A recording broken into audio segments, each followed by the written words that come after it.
कुछ देर बाद वरदान की नींद खुलती है। जैसे वो आंखें खोलता है तो नजरें जाती हैं रिंकी पर, जो कि उसके पास वाली कुर्सी पर बैठी थी और बेहद प्यार से उसे देख रही थी। उसे देखकर वरदान, तुम यहाँ पर क्या कर रही हो? और मेरी कल्पना कहाँ है? हाय! वरदान को एहसास नहीं था कि वो कल्पना को मेरी कल्पना बोल रहा है। तभी सुलक्षणा अंदर आते हुए, तेरी कल्पना कहाँ है कहाँ नहीं, हमें नहीं पता। तू ये खाना खा और फिर दवाई खा। यह सुनते ही वरदान का दिल धक सा रह जाता है। वो मन में, इसका मतलब वो सच में चली गई? नहीं, वो ऐसे नहीं जा सकती।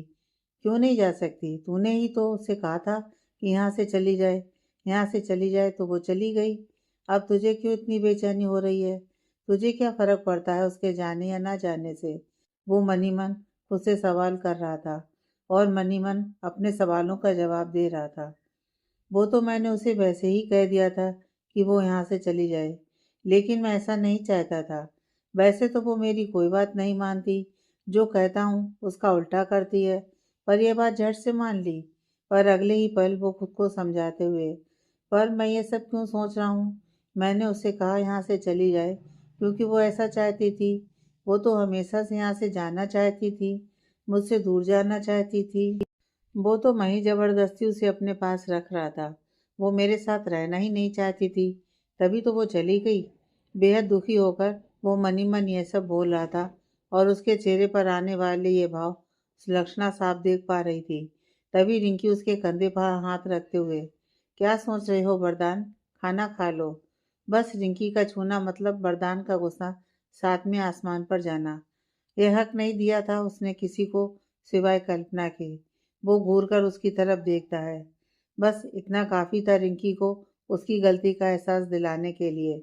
वो झट से अपना हाथ पीछे कर लेती है। इससे पहले कि कोई कुछ बोलता या सुलक्षणा कुछ बोलती, तभी वरदान की रोबदार आवाज़ सबके कानों में पड़ती है। मुझे नहीं खाना कोई खाना वाना, अभी के अभी सबके सब मेरे कमरे से बाहर निकलो। Get out everybody. उसने इतने गुस्से से बोला था कि सबके सब सहम गए थे और किसी की हिम्मत नहीं थी वरदान से दोबारा सवाल जवाब करने की। उस वक्त तो सभी वहां से निकलना ही सही समझते हैं। वरदान को बहुत गुस्सा आ रहा था, हद से ज़्यादा गुस्सा आ रहा था, जिस गुस्से को कल्पना ने काफ़ी हद तक शांत कर दिया था। आज उसे उससे कहीं ज़्यादा गुस्सा आ रहा था और ये गुस्सा ऐसी बात का था कि कल्पना उसे छोड़कर चली गई और वो फिर से अकेला हो गया। अगर वो इस वक्त बिस्तर पर नहीं होता, उसे ये चोट नहीं लगी होती, तो शायद वो फिर से उसे वापस ले आता, चाहे ज़बरदस्ती से सही, लेकिन वो उसे ले आता।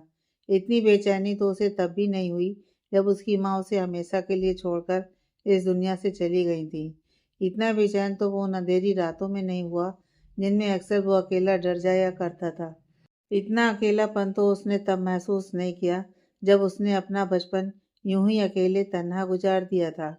लेकिन ये सब चीज़ें आज उस पर हावी हो रही थी। उसकी बेचैनी, उसका तन्हापन, उसका अकेलापन, सब कुछ हावी हो गया था सिर्फ एक कल्पना के जाने से। समझ चुका था वो कि कुछ हो गया है उसे।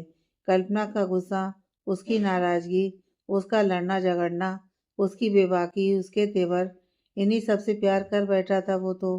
कैसे रहूँगा मैं उसके बिना? कैसे? कैसे बीतेगी बाकी की ज़िंदगी? मन ही मन खुद से सवाल करता हुआ वो वापस अपनी आंखें बंद करके लेट जाता है, जैसे वो कुछ भी सोचना ही नहीं चाहता हो। नीचे जितना बेचैन वरदान था उससे कहीं ज़्यादा बेचैन ऊपर कमरे में कल्पना थी। वो जानती थी कि वरदान खाना नहीं खाएगा। खाना नहीं खाएगा तो वो दवाई भी नहीं खाएगा। उसका दिल तो कर रहा था कि अभी के अभी उसके पास चली जाए, उसे अपने हाथों से खाना खिलाए। लेकिन नहीं, अगर वो अभी उसके सामने चली जाएगी तो वरदान फिर से वही नाटक करना शुरू कर देगा। चली जाओ, चली जाओ। उसने भी सुबह से कुछ नहीं खाया था। फैसला किया था कि खाएगी तो वरदान के साथ ही खाएगी। खैर, ऐसे ही दिन बीत जाता है और शाम हो जाती है। वरदान पूरा दिन किसी से बात नहीं करता, ना ही कुछ खाता है और गुस्सा गुस्सा तो उसकी नाक पर ऐसे रखा था जिससे सभी डर रहे थे। सबको उसके लिए बुरा भी लग रहा था कि वरदान ने कुछ भी नहीं खाया है और वो चाहकर भी उसे खाना नहीं खिला सकते। रिंकी जो बहुत देर से कुछ सोच रही थी, वो एकदम से संजू के पास जाकर, हम लोग कुछ नहीं कर सकते? लेकिन कम से कम तुम तो वरदान को खाना खिला सकते हो ना। संजू एकदम से उसे घूर कर उसकी तरफ देखते हुए, तुम्हारा दिमाग तो खराब नहीं हो गया है?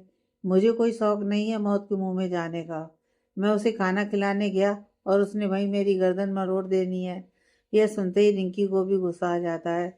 वो भी उसे घूरते हुए, सिर्फ बातें बनाना जानते हो तुम, बाकी किसी काम के नहीं हो। ये कहकर वो वहां से जाने लगती है, लेकिन जल्दीबाजी में उसका पैर नीचे कारपेट में उलझ जाता है और वो संभल नहीं पाती और लड़खड़ा जाती है और सीधा गिरती है संजू की गोद में। संजू भी उसे कसकर थाम लेता है। रिंकी ने कसकर अपनी आंखें बंद की हुई थीं। उसके बंधे बाल खुलकर उसके चेहरे पर आ गए थे, जिनमें वो और भी ज्यादा प्यारी लग रही थी। संजू बस एकटक उसे देखे जा रहा था। जब रिंकी नहीं गिरती तो वो धीरे धीरे अपनी आंखें खोलती है। आंखें खोलने के साथ नजर जाती है संजू पर, जो कि बेहद प्यार से उसे निहार रहा था। कुछ था उसकी नजरों में जो रिंकी को महसूस हो रहा था, इतना कि वो शर्माकर खुद में ही सिमट गई थी। वो उसकी गोद से निकलने की कोशिश करती है, लेकिन संजू वापस उसे कसकर पकड़ लेता है। रिंकी हैरानी से उसकी तरफ देखती है, बदले में संजू उसे तंग करते हुए, क्या कह रही थी अभी तुम, कि मैं किसी काम का नहीं हूँ? देख लिया मैं कितने बड़े बड़े काम करता हूँ। अगर मैं तुम्हारी बात सुनकर वरदान के पास चला जाता तो फिर तुम्हें गिरने से कौन बचाता, और फिर इतनी खूबसूरती को मैं करीब से कैसे देख पाता। यह सुनते ही रिंकी के गाल लाल हो गए हैं और वो झट से अपना चेहरा फेर लेती है, ताकि उसके होंठों पर आई मुस्कान संजू न देख पाए। फिर एक झटके से वो उसकी गोद से निकलकर वहां से भाग जाती है। संजू बस मुस्कुराता हुआ उसे देखता रह जाता है। वो मन में, जैसी बचपन में थी अभी वैसी ही हो।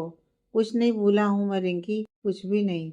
सब कुछ याद है मुझे, हमारा हंसना खेलना लड़ना झगड़ना, बचपन की वो प्यार भरी बातें, वो शरारतें करना याद है मुझे अच्छे से। जब मेरा कोई खाने की चीज़ नीचे गिर जाती थी तो मैं नाराज होकर मुंह फुलाकर बैठ जाता था, तो तुम कैसे मुझे अपनी चीज़ दे देती थी और मुझे कितने प्यार से शांत करवाती थी। और उसी प्यार की खातिर मैं इतनी दूर तुम्हारे पीछे आया हूँ। मैं ये सब नाटक कर रहा हूँ कि मुझे कुछ याद नहीं है। देखना चाहता हूँ कि तुम्हें कुछ याद है या नहीं। खैर शाम हो गई थी और वरदान ऐसे ही चुपचाप अपनी आंखें बंद करके अपने कमरे में लेटा हुआ था। तभी उसे अपने सर पर एक ममता भरा स्पर्श महसूस होता है, जो उसे बेहद सुकून पहुंचाता है।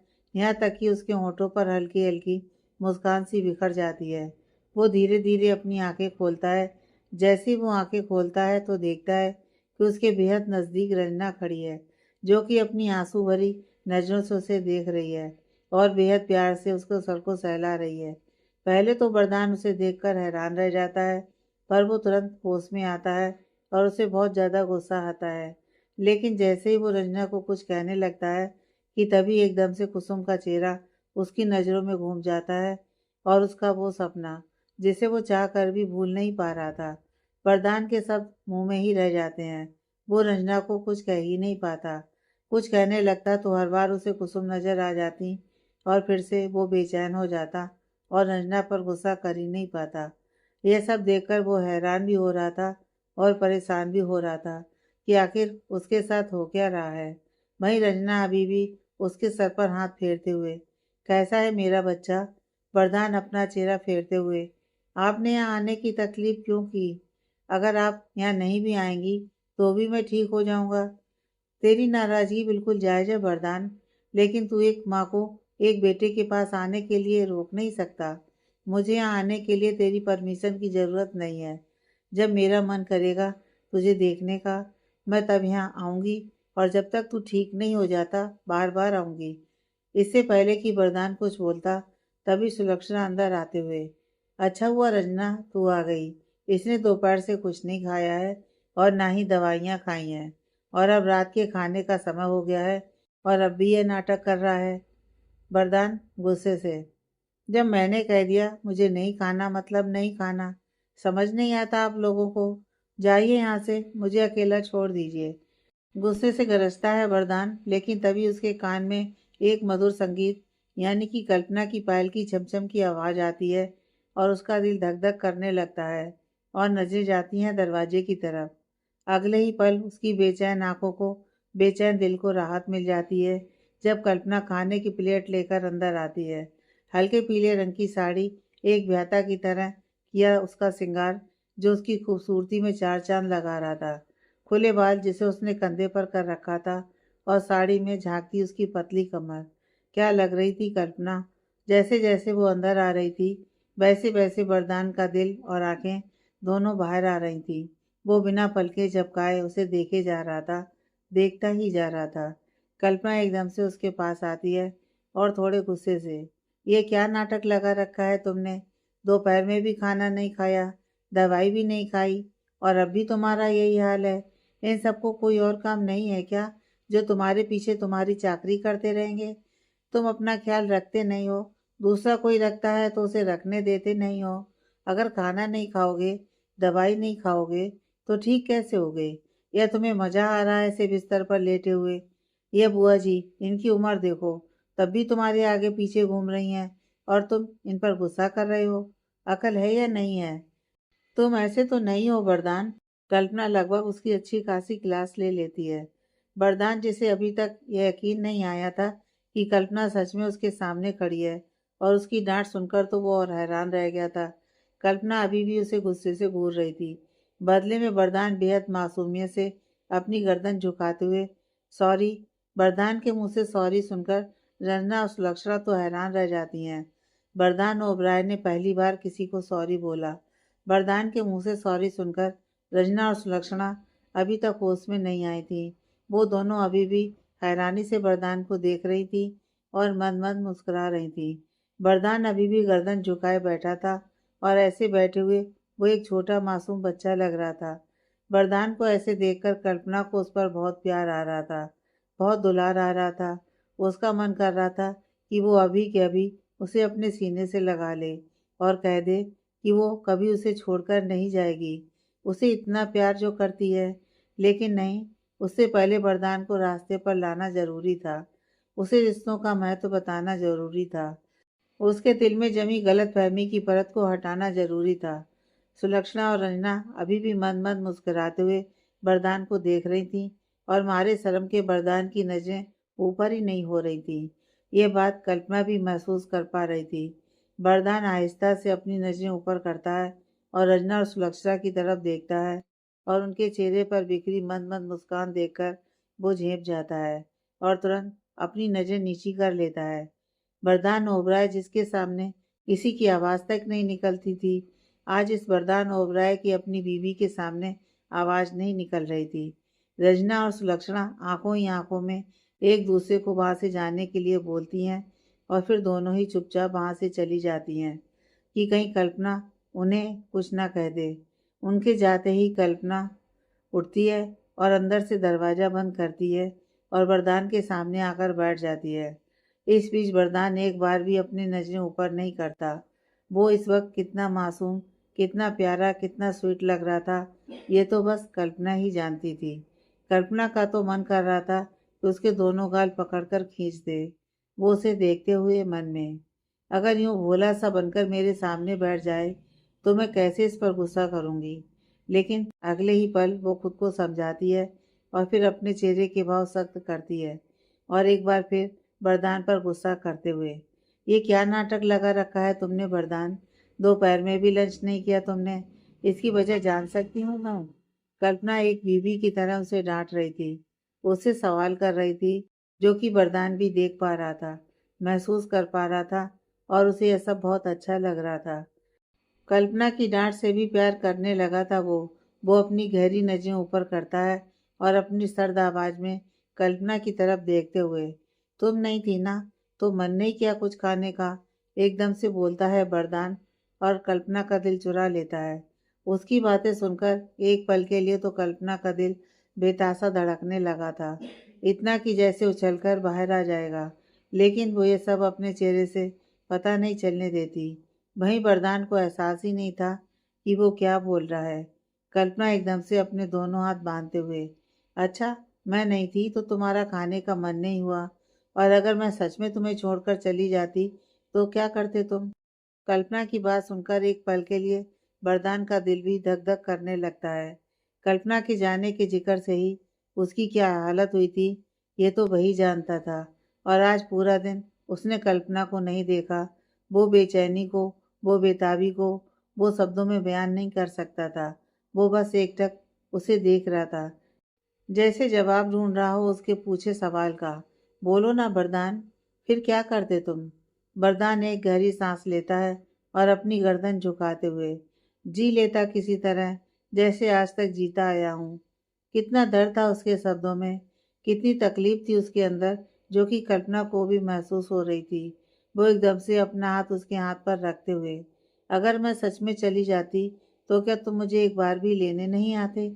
कल्पना की करीबी, उसकी बेबाकी भरी बातें और उसका यह सवाल वरदान को एक अलग ही एहसास करवा रहे थे। ऐसे एहसास जो उसने कभी नहीं महसूस किए थे। कभी उसके इस तरह कोई करीब नहीं आया था। किसी ने इस तरह उस पर हक नहीं जताया था। उसका दिल और भी जोर से धड़कने लगता है और वो कल्पना की तरफ देखकर अपनी सर्द आवाज में, अगर तुम्हारी खुशी मुझसे दूर जाने में होती, दूर रहने में होती, तो मैं कभी तुम्हें लेने नहीं आता। और वैसे भी इस घर से जाने का फैसला तुम्हारा है कल्पना। मैंने तुम्हें कभी नहीं कहा यहाँ से चली जाओ। मैं मानता हूँ कि मुझे तुमसे ज़बरदस्ती शादी नहीं करनी चाहिए थी। मैं ये भी जानता हूँ कि तुम मुझे बिल्कुल भी पसंद नहीं करती। ज़बरदस्ती मेरे साथ बंधी हुई हो तुम। ज़बरदस्ती बांधा है तुम्हें मैंने अपने साथ, और ये बात गलत है। और जहाँ हमारी खुशी ना हो तो वहाँ कैसे कर सकते हैं हम? जो रिश्ता हमें पसंद ही ना हो, उस रिश्ते में कैसे रह सकते हैं हम? बस इसलिए मैंने तुमसे कहा था यहाँ से जाने के लिए, वरना मेरा बस चले तो कभी तुम्हें खुद से दूर न जाने दूँ। फिलो फिलो में बोल देता है वरदान, और फिर अपनी कही बात पर हैरान रह जाता है। जबकि उसकी बात से कल्पना मन ही मन मुस्कुरा उठती है। वो अपनी बड़ी-बड़ी आँखों को और बड़ा करके हैरानी से उसकी तरफ देखती है, जैसे पूछ रही हो कि अभी-अभी जो तुमने कहा उसका मतलब? जबकि वरदान पूरी तरह से झेप रहा था, शर्मा रहा था। उसे समझ में नहीं आ रहा था कि वो कैसे कह सकता है। क्या हो जाता है उसे कल्पना के सामने जाकर? क्यों बहक जाता है वो? क्यों उसका खुद पर काबू नहीं रहता? कल्पना अभी भी उसकी तरफ देख रही थी। वरदान एक नज़र उसको देखता है और अपनी बात को कवर करते हुए, मेरा मतलब था कि वो कल्पना बीच में ही, बस मुझे कोई मतलब नहीं जानना। तुम ये खाना खाओ और दवाई भी, क्योंकि तुमने दोपहर से कुछ नहीं खाया है। ये कहते हुए वो खाने का एक निवाला उसकी तरफ बढ़ाती है। वरदान एकटक उसे ही देख रहा था। कल्पना को कुछ समझ में नहीं आ रहा था। क्या हुआ? ऐसे क्या देख रहे हो? तभी वरदान उसकी कलाई पकड़ते हुए, तुम तो जाने वाली थी ना, तो गई क्यों नहीं? उसके सवाल पर कल्पना की हालत खराब हो जाती है। उसका दिल बेतहाशा धड़कने लगता है। गाल गुलाबी हो जाते हैं। उसके हाव भाव वरदान से छिप नहीं पा रहे थे। कल्पना बड़ी मुश्किल से खुद पर काबू पाती है और बड़ी सहजता के साथ, कोशिश तो बहुत की थी मैंने, लेकिन जा ही नहीं पाई, वो उसकी आंखों में देखते हुए बोलती है। इस बार हैरान परेशान होने की बारी वरदान की थी। उसका भी दिल उतनी जोर से धड़क उठता है जितना कल्पना का धड़क रहा था। कल्पना की बातें सुनकर उसको कुछ हो रहा था जिसे वो समझ नहीं पा रहा था। वो कल्पना की आंखों में झांकते हुए, क्या मतलब? कल्पना हल्का सा मुस्कुराती है और फिर वो खाने की थाली साइड में रखकर उठती है और वरदान के पास जाती है। वरदान के करीब, बेहद करीब, और एकदम से अपने होंठ उसके कान के पास ले जाकर, बहुत मतलब करते हो तुम। जिस दिन मैंने मतलब बता दिया ना, उस वक्त मतलब पूछने के लायक नहीं रहोगे तुम। बेहद सर्द आवाज में, बेहद मदहोशी से बोल रही थी कल्पना, और ऐसा बोलते वक्त उसके होंठ वरदान के कान को छू रहे थे, जो दोनों को एक अलग एहसास करवा रहे थे। कल्पना का यह रूप देखकर वरदान तो सुन्न हो गया था। उसकी तो हालत खराब हो रही थी। वो एकदम से उसकी तरफ देखता है। कल्पना अभी भी उसके बेहद करीब थी। इतना करीब कि जैसे ही वरदान अपनी गर्दन घुमाता है, तो अनजाने में उसके होंठ कल्पना के होंठों से टकरा जाते हैं।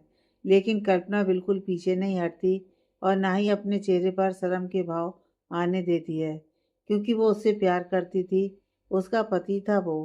वो एकदम से अपनी बाहें उसके गले में डालते हुए, अगर मैं कहूँ कि मैं तुम्हें छोड़कर जाना ही नहीं चाहती तो? एक बार फिर वो उसकी आंखों में देखते हुए बोलती है। वरदान भी उसकी आंखों में देख रहा था। उसे यकीन नहीं हो रहा था कि जो उसके बेहद करीब खड़ी है वो कल्पना ही है।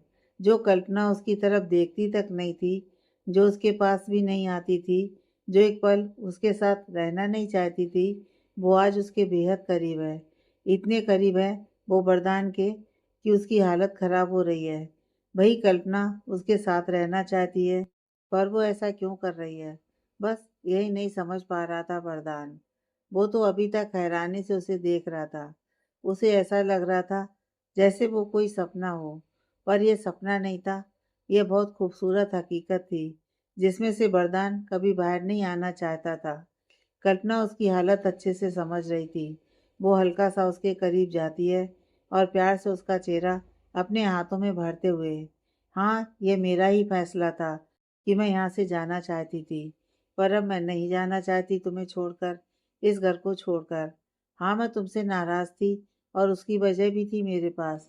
अपने पापा की हालत देखकर मैं तुमसे नफरत करने लगी थी वरदान, पर अब तो वो वजह ही ख़त्म हो चुकी है। इन सब के पीछे मेरी अपनी चाची थी, तुम नहीं थे। जिस कारण तुमसे नाराज़ थी वो वजह ही नहीं रही तो कैसा गुस्सा, कैसी नाराज़गी। सब खत्म कर चुकी हूँ मैं वरदान, और मैं अपने रिश्ते को, अपनी शादी को एक मौका देना चाहती हूँ। दिल से चाहती हूँ कि हम दोनों। कहते कहते वो चुप हो जाती है, पर वरदान उसके जज्बात समझ रहा था, उसकी भावनाएं समझ रहा था। कल्पना उसकी आंखों में देखते हुए बेहद प्यार से, क्या आप नहीं चाहते मुझे एक मौका देना? मानती हूँ कि मैंने भी बहुत सी गलतियाँ की हैं, कई बार आपका दिल दुखाया है, आपको तंग किया है। क्या आप मेरी नादानियों को नज़रअंदाज करके मुझे एक मौका नहीं देना चाहेंगे? अपने इस रिश्ते को एक मौका नहीं देना चाहेंगे? वरदान को ऐसा लग रहा था कि यह सब एक सपना है। वो अभी आंखें खोलेगा और उसका सपना टूट जाएगा, उसका भ्रम टूट जाएगा। इसलिए वो बिना कुछ बोले सिर्फ और सिर्फ कल्पना को देख रहा था, जैसे यकीन करना चाहता हो कि जो वो कह रही है वो सच है, क्योंकि कहीं न कहीं वरदान भी यही चाहता था। लेकिन आज अपने दिल की बात कल्पना के मुँह से सुनकर उसे हैरानी भी हो रही थी और उसे खुशी भी हो रही थी। वहीं कल्पना अभी भी उसके बोलने का इंतज़ार कर रही थी, लेकिन वरदान तो जैसे खो गया था उसकी बातों में। जब वो कुछ नहीं बोलता तो कल्पना का दिल टूट जाता है और एक उदासी उसके चेहरे पर आ जाती है। उसे लगता है कि वरदान उसे एक मौका भी नहीं देना चाहता। वो एकदम से वरदान के पीछे होने लगती है, लेकिन तभी वरदान एकदम से उसकी कलाई पकड़ लेता है और उसे अपनी तरफ खींच लेता है। कल्पना इस चीज़ के लिए बिल्कुल भी तैयार नहीं थी। वो सीधा उसके सीने से जा लगती है और अपनी नज़रें ऊपर करके वरदान की तरफ देखती है। वरदान अपना एक हाथ उसके बालों पर कसता है और उसे और भी करीब करते हुए, अच्छे से सोच लो, एक बार तुम मेरे पहलू में आ गई तो फिर तुम जाना भी चाहोगी ना, तो भी तुम्हें खुद से दूर जाने नहीं दूंगा। पूरे जुनून के साथ बोलता है वरदान और आहिस्ता से अपने होंठ उसके होंठों से छुआ देता है। कल्पना अपना सर उसके सीने से टिका अपनी आंखें बंद करते हुए, तुम कहोगे भी ना, तब भी नहीं जाऊंगी। वरदान अपनी एक बाजू उसकी कमर पर कस देता है और अपनी आंखें बंद कर लेता है। इस वक्त दोनों को कितना सुकून मिल रहा था, यह तो बस वही दोनों जानते थे। वरदान कल्पना को चाहने लगा है, यह एहसास उसे हो गया था। कल्पना वरदान को चाहती है, यह एहसास उसे भी हो गया था। दोनों को अपने अपने एहसासों का तो पता था, लेकिन एक दूसरे के एहसासों का नहीं पता था। वरदान को लग रहा था कि कल्पना यह सब इसलिए कर रही है क्योंकि एक तो उसके सामने सारी सच्चाई आ गई और दूसरा उसकी वजह से उसका एक्सीडेंट हुआ है। और वैसे भी उसने कहा था कि वो तलाक के बाद भी किसी और को अपनी ज़िंदगी में जगह नहीं देगी, इसलिए वो अपनी शादी को एक मौका देना चाहती है। और कल्पना को लग रहा था कि जिस तरीके से वरदान ने उसे ज़बरदस्ती शादी की, इस बात का उसे बेहद अफसोस है और उस गलती को सुधारने के लिए वो इस शादी को एक मौका देना चाहता है। वरदान मन में, बहुत दिल दुखाया है मैंने तुम्हारा, लेकिन वादा करता हूँ तुम्हारा दिल जीत कर दिखाऊंगा। तुम्हारी ज़िंदगी में इतनी खुशियाँ भर दूंगा जो तुमसे संभाले नहीं संभलेंगी, और तुम मुझे कभी छोड़कर नहीं जाओगी। अपनी माँ के बाद अगर किसी को मैंने अपने नज़दीक आने का हक दिया है तो वो सिर्फ तुम हो कल्पना, और ये हक कोई और नहीं ले सकता। वहीं कल्पना मन में, बहुत दिल दुखाया मैंने तुम्हारा, लेकिन अब उतने ही दिल से कोशिश करूंगी तुम्हारा दिल जीतने का। तुम जो रिश्ते से मुंह मोड़े बैठे हो, जो जिंदगी जीना भूल गए हो, वो सब तुम्हें याद कर पाऊंगी। इतनी खुशियाँ, इतना प्यार भर दूंगी तुम्हारी जिंदगी में, जो तुमने कभी सोचा भी नहीं होगा। हमेशा तुम अकेले रहते आए हो, लेकिन आज के बाद ऐसा कोई पल नहीं आएगा जब तुम खुद को अकेला महसूस करोगे। दोनों एक दूसरे के सीने से लगे, एक दूसरे के बारे में सोच रहे थे, एक दूसरे का दिल जीतने के बारे में सोच रहे थे। कल्पना अभी भी वरदान के सीने से लगी हुई थी। उसका मन ही नहीं कर रहा था उससे अलग होने का, और ऐसा ही कुछ हाल वरदान का भी था। पास रखा खाना ठंडा हो गया था, लेकिन ठंडे पड़े रिश्ते में गर्माहट आ गई थी। फिर कल्पना आहिस्ता से उससे अलग होते हुए, अब प्लीज़ तुम जल्दी से खाना खा लो, फिर तुम्हें दवाई भी लेनी है। तुम्हें जल्दी से ठीक होना है वरदान, मेरे लिए तुम्हें जल्दी ठीक होना है। इतना तो करोगे ना मेरे लिए? वरदान अपना हाथ उसके चेहरे पर रखकर बेहद प्यार से, अब से वरदान वही करेगा जो तुम कहोगी। मैंने अपनी जिंदगी की डोर तुम्हारे हाथों में दे दी है कल्पना, अब तुम जानो और तुम्हारा काम। ये कहते हुए वो एक बार फिर उसे अपने सीने से लगा लेता है। कल्पना की आंखों में नमी तैर जाती है। वरदान का ये रूप उसे कदम कदम पर भावुक कर रहा था। वो देख पा रही थी कि ऊपर से इतना सख्त दिखने वाला वरदान अंदर से कितना अच्छा और कोमल दिल का है। और ऊपर से वरदान के प्यार की तो उम्मीद ही छोड़ दी थी उसने। लेकिन अब जब वरदान का प्यार उसे नजर आ रहा था, तो वो थोड़ी सी भावुक हो गई थी। लेकिन अपनी आंखों की नमी को उसने अपने अंदर ही दबा लिया कि कहीं वरदान उसे देखकर परेशान ना हो जाए, कहीं वो कुछ गलत ना समझ ले। कल्पना खुद पर काबू पाती है और फिर वरदान के पीछे होते हुए, चलो अब खाना खा लेते हैं, अगर तुम अपने हाथ से खिलाओ तो, एकदम से बोलता है वरदान, और कल्पना को शरमाने पर मजबूर कर देता है। कल्पना खाने की प्लेट उठाती है और उसके नज़दीक बैठ जाती है। फर्क इतना था कि जहाँ वो उससे फासला बनाकर उसके सामने बैठा करती थी, वहीं आज वो फासला मिट चुका था और वो उसके बेहद करीब बैठी हुई थी और अपने हाथों से उसे खाना खिला रही थी। और हर निवाले के साथ वरदान अपने होठों से उसकी उंगलियों को छू रहा था, जो दोनों को एक अलग एहसास करवा रहा था। कल्पना के गोरे गाल तो शर्म से लाल हुए पड़े थे। वरदान की तरफ देखने की उसकी हिम्मत नहीं हो रही थी। वहीं वरदान एक बार भी अपनी नजरें नहीं हटा पा रहा था। वो अपनी कशिश भरी नज़रों से उसे ही देख रहा था।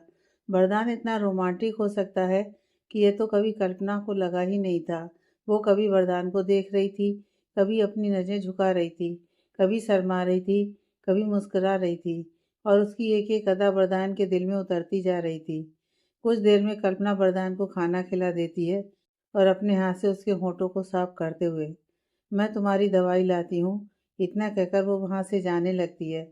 लेकिन तभी वरदान एकदम से उसकी बाजू पकड़ लेता है। कल्पना उसकी तरफ देखते हुए, क्या हुआ, कुछ चाहिए? तुम्हें क्या लगता है कि तुम मुझे नहीं बताओगी तो मुझे पता नहीं चलेगा? कल्पना असमंजस से उसकी तरफ देखते हुए, मतलब क्या हुआ, क्या नहीं बताया मैंने? वरदान उसका हाथ पकड़कर अपने और करीब करते हुए, सुबह से तुमने कुछ नहीं खाया है ना, और अभी बस तुमने मुझे खाना खिलाया, खुद नहीं खाया। क्यों, मेरी फिक्र कर रही हो, मेरा इतना ध्यान रख रही हो, टाइम से खाना दे रही हो, दवाई दे रही हो, और अपना बिल्कुल ध्यान नहीं है तुम्हें? यह सुनते ही कल्पना मुस्कुरा देती है और वो अपना एक हाथ वरदान के गाल पर रखते हुए, मेरा ध्यान रखने के लिए तुम हो ना? यह सुनते ही वरदान के होठों पर एक प्यारी सी मुस्कान बिखर जाती है और वो अपनी गर्दन झुकाकर मुस्कुराने लगता है। बहुत कम मुस्कुराता था वरदान, लेकिन जब भी मुस्कुराता था तो कल्पना का दिल लूट लेता था। कल्पना अपने गाल पर हाथ रखकर, मुस्कुराते हुए तुम कितने प्यारे लगते हो, मन करता है बस तुम्हें देखती रहूं, वो उसे छेड़ते हुए बोल रही थी, और उसकी शरारती बातें वरदान को शरमाने पर मजबूर कर रही थी। वरदान ओबराय, जिसके गुस्से से सब कांपते थे, वो मुस्कुरा रहा था और अपनी बीवी के आगे शर्मा रहा था, और उसे देखकर कल्पना को उस पर बहुत प्यार आ रहा था, क्योंकि वो उसे अच्छे से जान रही थी, समझ रही थी, देख पा रही थी कि वरदान कितना मासूम है, कितना इनोसेंट है। वो वरदान के और भी करीब जाते हुए, हमेशा ऐसे ही खुश रहा करो वरदान, बहुत अच्छे लगते हो। यह सुनते ही वरदान के होठों की हंसी गायब हो जाती है और एक उदासी उसके चेहरे पर छा जाती है। वो कल्पना की तरफ देखते हुए, खुश रहने से डर लगता है मुझे, जब जब खुश हुआ हूँ तब तक भगवान ने मुझसे कुछ ना कुछ छीना है। अपनी खुशी की कीमत मैंने अपने रिश्ते गंवा कर चुकाई है और अब मेरी ज़िंदगी में खुशी बनकर तुम आई हो कल्पना, और मैं तुम्हें खोना नहीं चाहता। कल्पना, किसी भी कीमत पर नहीं। मुझे नहीं पता ये क्या एहसास है, मेरे साथ क्या हो रहा है, क्या नहीं, लेकिन मैं तुम्हारे बिना अधूरा महसूस करने लगा हूँ। अपनी माँ के बिना, अपने बाकी रिश्तों के बिना तो मैंने किसी तरह खुद को संभाल लिया, लेकिन तुम्हारे बिना जीने की सोच भी नहीं पा रहा हूँ। तुम मुझे कभी छोड़कर मत जाना, कभी भी नहीं, वरना मैं बिखर। कल्पना बीच में ही उसके होठों पर उंगली रखते हुए, चुप, जो बीत चुका है उसे भूल जाओ और खुश रहने की आदत डाल लो, क्योंकि कल्पना खुद को छोड़ सकती है लेकिन तुम्हें कभी नहीं छोड़ेगी। यह कहते हुए वो उसके माथे से अपना माथा जोड़ लेती है और अपनी आंखें बंद कर लेती है। वरदान भी अपनी आंखें बंद कर लेता है। दोनों एक दूसरे को महसूस करने लगते हैं। जहाँ इन दोनों की प्यार भरी बातें नहीं खत्म हो रही थी, रोमांस नहीं खत्म हो रहा था, वही बाकी सब दरवाज़ा खुलने का इंतजार कर रहे थे। सब ये जानने के लिए बेचैन थे कि इतनी देर से अंदर चल क्या रहा है। रंजना सुलक्षणावार सोफे पर बैठी थी और बार बार उनकी नज़र दरवाजे पर जा रही थी कि दोनों अंदर झगड़ा तो नहीं कर रहे। रिंकी भी इधर उधर घूमते हुए यही सब सोच रही थी, जबकि संजू सिर्फ और सिर्फ उसे देख रहा था। रिंकी इधर से उधर चक्कर काट रही थी और साथ के साथ बड़बड़ा रही थी। संजू एक नज़र रंजना और सुलक्षणा को देखता है, जो कि आपस में बिजी थे। फिर वो उठकर रिंकी के पास जाता है और उसके ठीक पीछे रिंकी की बड़बड़ उसे साफ सुनाई देती है। पता नहीं दोनों अंदर क्या कर रहे हैं। यह सुनते ही संजू के होठों पर एक शरारती मुस्कान तैर जाती है। अगले ही पल वो अपने होठ उसके कान के पास ले जाकर, मैं बताऊं, अंदर रोमांस चल रहा है। संजू उससे कुछ ज़्यादा ही करीब जाकर बोलता है। उसकी करीबी से रिंकी सिहर उठती है और वो झट से पीछे पलटकर उसकी तरफ देखती है, लेकिन संजू उसके हद से ज़्यादा करीब था, जिससे वो संभल नहीं पाती और एकदम से लड़खड़ा जाती है। पर उसे थामने के लिए संजू एकदम से अपने दोनों हाथ उसकी कमर पर रख देता है। रिंकी की ऊपर वाली सांस ऊपर और नीचे वाली नीचे। उसके गाल गुलाबी हो गए थे, जो कि संजू भी देख पा रहा था। उसे उसकी हरकत पर, उसकी मासूमियत पर बेहद प्यार आ रहा था। अगले ही पल रिंकी घूर कर उसकी तरफ देखती है और गुस्से से उसे दूर धकेलते हुए, बदतमीज, इतना कहकर वो पैर पटकती हुई वहां से चली जाती है। जबकि उसके इस बचपने पर, उसके क्यूट से गुस्से पर संजू एक बार फिर अपना दिल हार जाता है। वो अपने बालों में हाथ घुमाते हुए, आज भी नहीं बदली, आज भी वही गुस्सा, ओह आई लव हर। दूसरी तरफ एक गौरव था, जो पूर्वी को अपने साथ लेकर गया था लॉन्ग ड्राइव पर, और उसने ये कहा था कि वो शाम को उसको वरदान के घर लेकर जाएगा। लेकिन नहीं, वो दोनों ऐसे अपने प्यार में डूबे, ऐसे अपनी बातों में डूबे कि उन दोनों को वक्त का कोई होश ही नहीं रहा, और वहां से वापस आते आते उन्हें रात हो गई। पूर्वी उससे शिकायत करते हुए, तुम्हारे चक्कर में मैं जीजू से नहीं मिल पाई, कल्पना से नहीं मिल पाई, और मैं मम्मी से मैं ये कहकर आई थी कि मैं जीजू के घर जा रही हूँ। अब मैं क्या जवाब दूंगी उन्हें? गौरव बेहद प्यार से उसकी तरफ देखते हुए, इसमें इतना परेशान होने वाली कौन सी बात है बेबी? कल फिर तुम सर से मिलने के बहाने घर से निकलोगी और फिर मेरे साथ। ये कहता हुआ वो एकदम उसे अपने करीब कर लेता है और अपने होठ उसके होठों पर रख देता है। उधर वरदान और कल्पना एक दूसरे से अलग होते हैं और वो पूरे हक के साथ सारे काम छोड़कर सबसे पहले तुम मेरे सामने बैठकर खाना खाओगी, वरना मैं तुम्हें कहीं नहीं जाने दूंगा। कल्पना, अच्छा बाबा ठीक है, कम से कम मुझे खाना लेकर आने तो दो, दरवाज़ा तो खोलने दो। वरदान एकदम से, सिर्फ दरवाज़ा खोलो और वापस आकर मेरे पास बैठ जाओ। बाकी तुम्हें कुछ काम करने की ज़रूरत नहीं है। यह नौकरों की फौज मैंने यूं ही इकट्ठी नहीं कर रखी। तुम बस मेरी आंखों के सामने रहो, फिर मुझे किसी दवाई की भी ज़रूरत नहीं है। मैं ऐसे ही ठीक हो जाऊंगा। एक बार फिर वो अपनी सर्द आवाज़ में बोलता है और कल्पना को शरमाने पर मजबूर कर देता है। वो अपनी गर्दन झुकाकर मंद मंद मुस्कुराते हुए, तुम्हें नहीं लगता कि तुम कुछ ज्यादा ही बिगड़ते जा रहे हो? वरदान एकदम से उसकी बाजू पकड़कर अपनी तरफ खींचते हुए, मैं सुधरा ही कब था? ये कहता हुआ वो एकदम से उसके गाल चूम लेता है और कल्पना शर्माकर अपना चेहरा उसके सीने में छुपा लेती है। तभी उसी वक्त दरवाजे पर दस्तक होती है। कल्पना वरदान से अलग होती है और अपनी बढ़ी हुई धड़कनों को शांत करते हुए दरवाजा खोलती है। सामने रंजना खड़ी थी, जो वरदान से मिलने के लिए, उससे एक बार बात करने के लिए तड़प रही थी। कल्पना उसे देखकर मुस्कुरा देती है और फिर उसके पैर छू लेती है। वरदान ये सब देख रहा था, पर वो कुछ बोलता नहीं है। रंजना आगे बढ़कर कल्पना को अपने सीने से लगा लेती है और उसे खूब आशीर्वाद देती है। फिर वो वरदान की तरफ देखती है, जो उसकी तरफ देख भी नहीं रहा था। उसके कदम वरदान की तरफ बढ़ जाते हैं और वो उसके पास जाकर, अब कैसा महसूस कर रहे हो बेटा? बेटा शब्द सीधा वरदान के दिल में चुभता है। वो कल्पना की तरफ देखता है और फिर एकदम से, मुझे बहुत नींद आ रही है कल्पना। रंजना समझ जाती है कि वो उससे बात नहीं करना चाहता। रंजना मुस्कुराकर वरदान के सर पर हाथ फेरते हुए, जरूर बेटा, तुम्हें आराम करना भी चाहिए, तभी तो तुम जल्दी ठीक हो पाओगे। मैं बाद में तुमसे मिलने आ जाऊंगी। उसका ये ममता भरा व्यवहार, उसका ये अपनापन वरदान से बिल्कुल बर्दाश्त नहीं हो रहा था। इरिटेट हो रहा था वो, और उसके अभाव उसके चेहरे पर भी नजर आने लगे थे, जो कि कल्पना भी देख रही थी।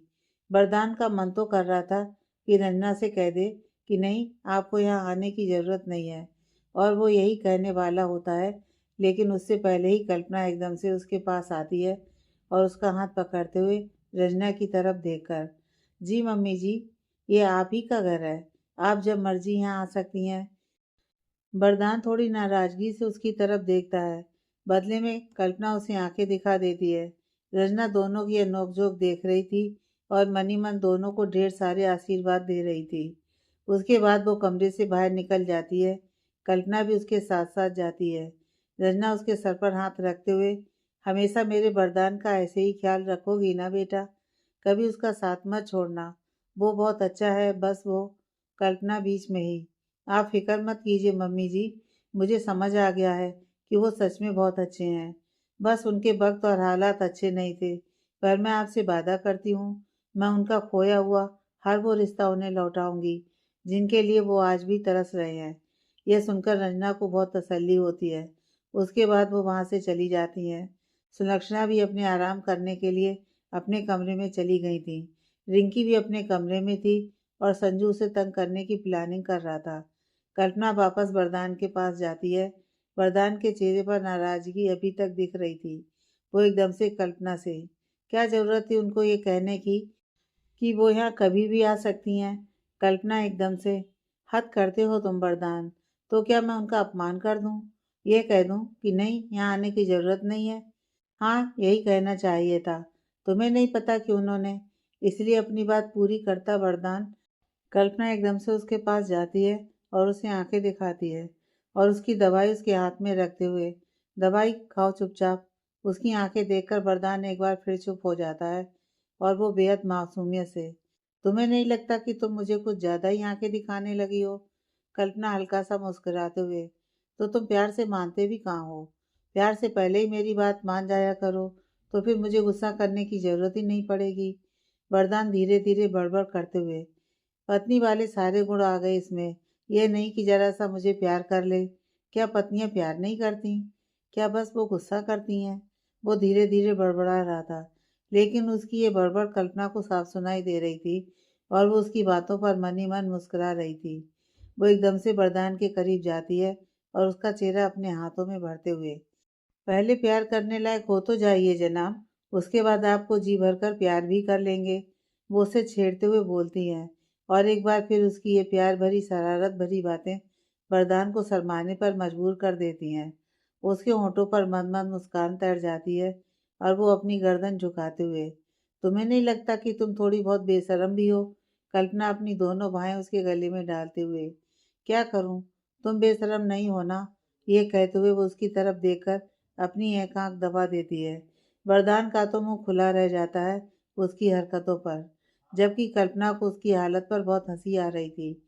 यह वरदान का वो रूप था जिसे आज तक किसी ने नहीं देखा था, और जैसे जैसे वरदान का असली रूप कल्पना के सामने आ रहा था, वैसे वैसे वो उसे और भी ज्यादा प्यार करती जा रही थी। वो उसकी बातों का कोई जवाब नहीं दे पा रहा था। कल्पना उससे पीछे होते हुए, चलो अब ये शर्माना वरमाना छोड़ो और अब सो जाओ।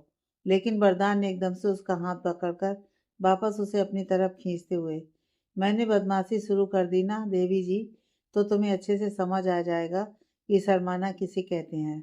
अपनी सर्द और दिलकश आवाज़ में बोलता है वरदान, और एक बार फिर कल्पना का दिल लूट लेता है।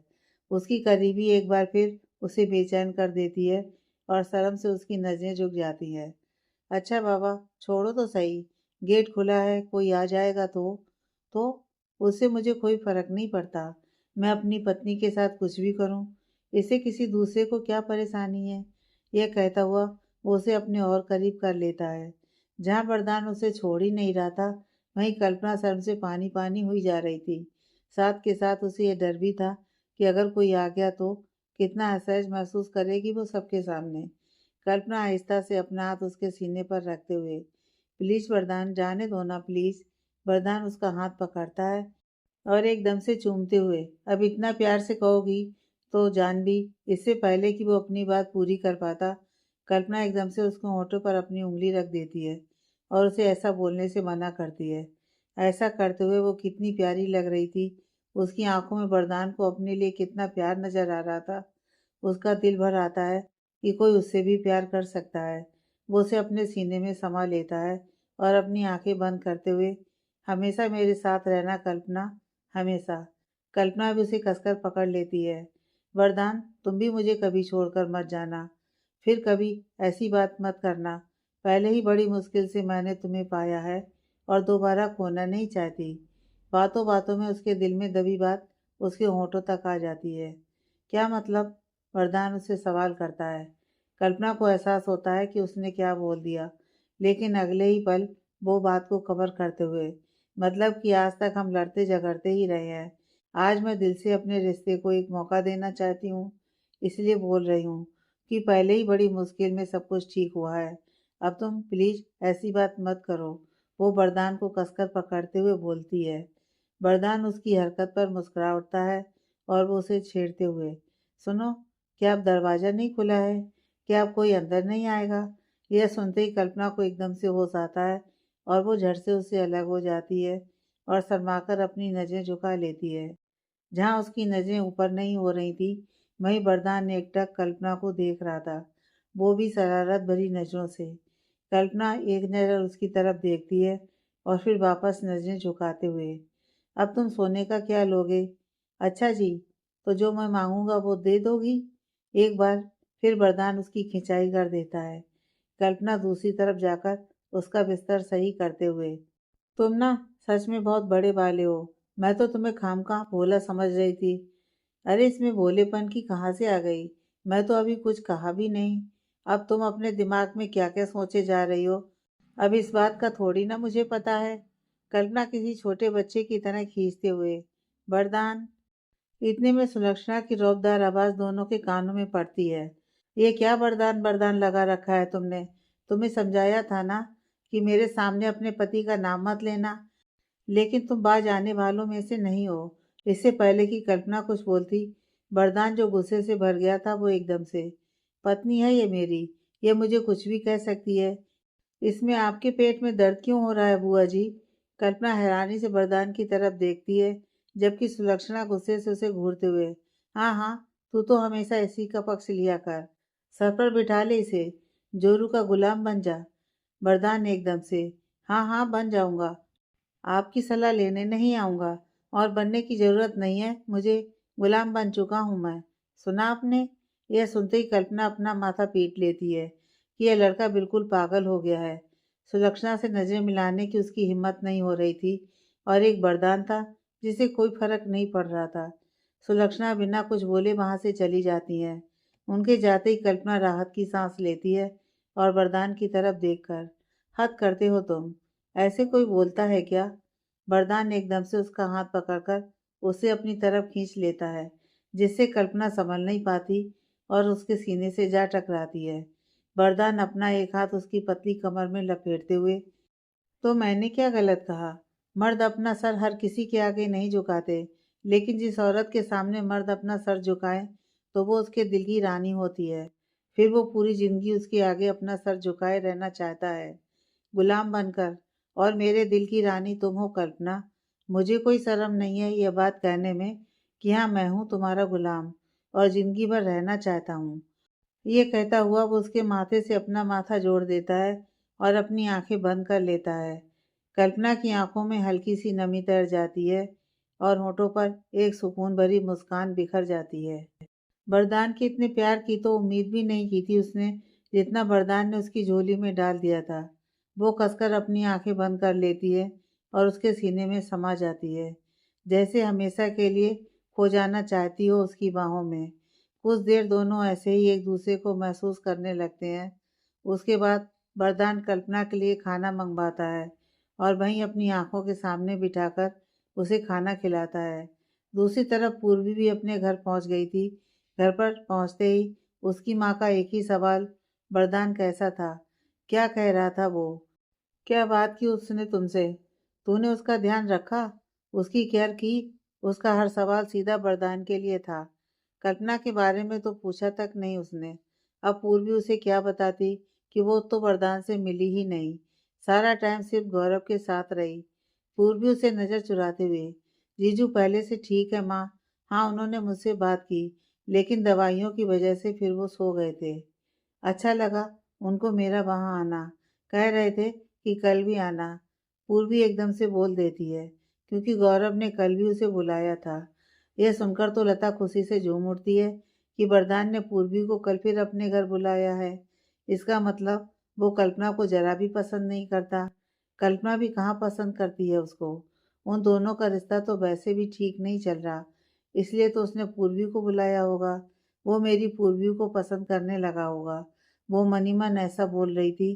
फिर वो पूर्वी के पास जाकर, तो तुम जरूर जाना बेटा, अगर उन्होंने तुम्हें खुद आगे बढ़कर आने को कहा है तो तुम जरूर जाना। अब तुम फ्रेश हो जाओ, तब तक मैं तुम्हारे लिए खाना लगाती हूँ। नहीं माँ, मुझे बिल्कुल भूख नहीं है, मैंने वहाँ पर बहुत खा लिया था, बस मुझे नींद आ रही है। इतना कहकर वो जल्दी से अपने कमरे में चली जाती है और झट से दरवाज़ा बंद करके, इस गौरव ने तो आज फंसा दिया मुझे। मुझे माँ से कितने सारे झूठ बोलने पड़े। अरे, इसे तो मैं छोड़ूंगी नहीं। जहाँ पूर्वी को लता से झूठ बोलने का अफसोस हो रहा था, वहीं लता पागलों की तरह खुशी से नाच रही थी कि उसके बिना कुछ किए ही वरदान पूर्वी की तरफ अट्रैक्ट होने लगा है। लेकिन सच्चाई जब उसके सामने आएगी तो बहुत बड़ा झटका लगेगा उसको। ऐसे ही दिन बीत रहे थे।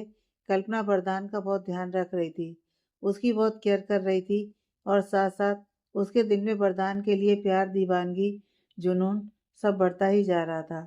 ऐसा ही कुछ हाल वरदान का भी था। वो भी हर लम्हा, हर घड़ी कल्पना से और भी ज़्यादा प्यार करता जा रहा था। दोनों ने अपने अपने ये जज्बात अपने दिल में दबा रखे थे, लेकिन कब तक दबाते।